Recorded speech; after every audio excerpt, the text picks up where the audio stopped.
Good morning. I started my Senior Management Development Program with the University of Stellenbosch, USB Ed, Executive Development, back in March, when we were all face-to-face in the classroom, and we got that lovely classroom experience. We met our lecturers, we met our syndicate teams, and yes, things were going great. I was feeling inspired.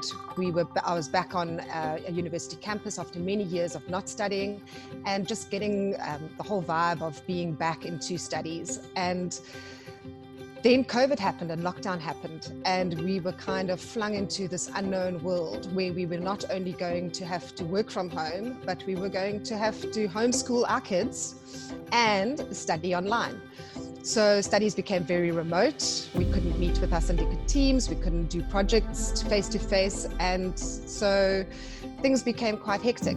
And we did a lot of online meetings. And let me just say, when you're in a Zoom classroom with your lecturer, the lecturer sees what's happening in front of you, but he doesn't see what's happening behind the screens and behind the camera, where your grade one is building a fort and painting on the walls. So from that point of view, let me just say, you need to every now and again just go have a little scream out into the universe and calm yourself down and come back. But in terms of what I learned so much in terms of business and from a personal point of view.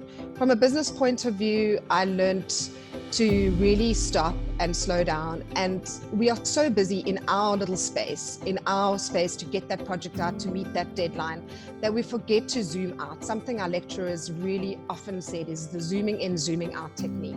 So zooming in on what we need to do, but also zooming out and seeing how everything fits together. And are you really solving the right problem?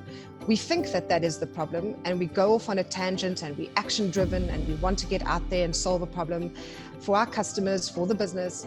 But sometimes we need to really zoom in and ask ourselves the right questions. And all the tools that I learned through this program really gave me and empowered me to do that, to start asking the right questions. And the tools that I learned really, they help you ask the right questions so that you can get down to what the real problem is that you need to solve in your business. And then stepping back and having a look how the building blocks of business fit together. To realize that it's not only marketing and strategy, that there's economics, that there's finance, that there's HR, that there's people management. There's so many different things that make a business tick and work as a system as a whole. So for me, from a business point of view, it was incredibly enriching. And as a manager, I know that there are a lot of things that I'll be doing differently.